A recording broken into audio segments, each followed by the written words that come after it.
CBS News has already confirmed much of what we heard, that the suspect was in the tree line or the bushes, armed with an AK-47 style rifle with a scope, approximately 300 to 500 yards away, about a football field distance away. Our teams have reported out about 1 to 2 golf holes away.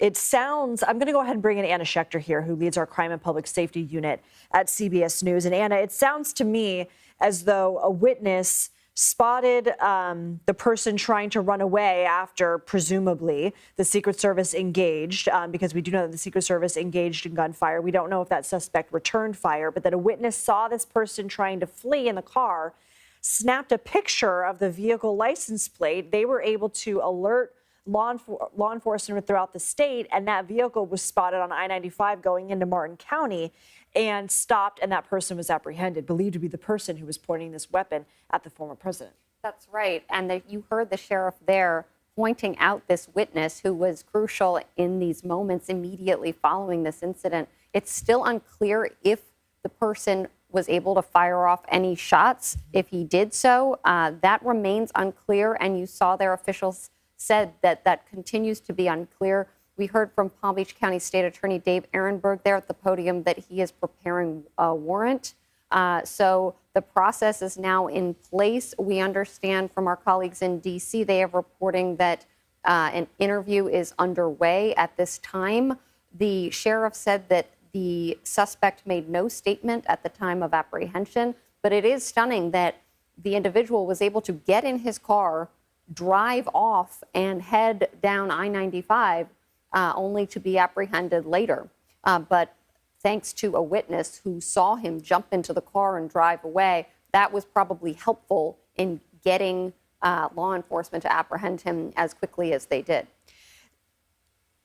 Please correct me if I misheard this, but it's my understanding that in the press conference I just heard that one of the Secret Service agents, part of the former president's advance team, saw a barrel sticking out of the fence and engaged in the individual. Yes, Secret Service was a couple of holes ahead of Trump on the golf course, according to law enforcement that we just heard, and that a Secret Service agent did notice the barrel through the fence. As you stated, about a football field away, 300 to 500 yards away from the former president, and that he engaged, Secret Service immediately engaged fire. It's unclear if the suspect returned fire, but because of the location of the suspect, he was in the bushes that distance away, he was able to actually run to his car, get into his car, and drive away. And I'm sure that that will be part of the investigation. You know, how is it that that was possible? The sheriff, though, in this case said, you should be thanking law enforcement officials for acting so quickly and apprehending him.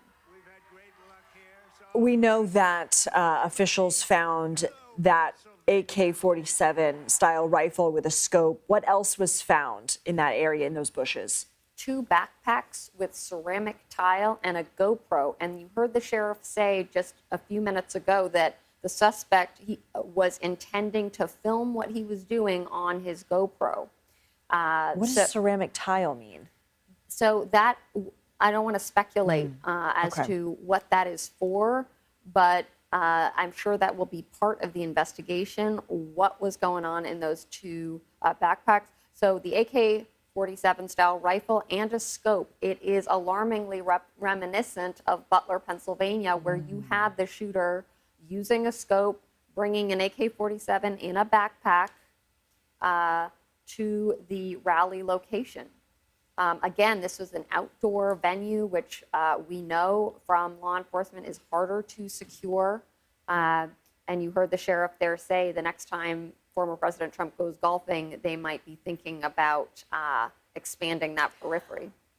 I wanted to pull on that with you because we did hear there the sheriff say that Trump is not the current president. If it was the current president golfing, they would have had the entire course surrounded, and that they're limited by what the Secret Service can do. Are those comments likely to receive some scrutiny just in the fact that we know that the Secret Service has a finite number of resources? They have a number of subjects that they have to protect. Do you feel like that detail in particular is going to be a subject of conversation? Absolutely. Yes, it's true that the Secret Service has more subjects than ever that they have to protect. Yes, we know that resources have been strapped.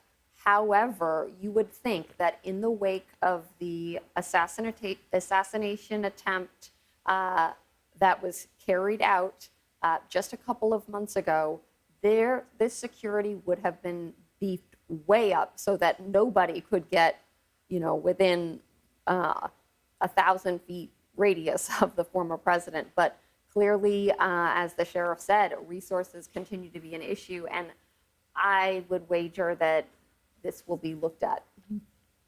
Now, we did hear from the sheriff say that it appears the potential suspect is in custody, that they will eventually book that person into county jail and will let us know the charges. We heard from State Attorney Dave Ehrenberg in the press conference, and he was talking about prosecutors working at warrants and a pretrial detention motion and saying that state charges don't preclude federal charges. Why was that an important detail to include? That's a great question.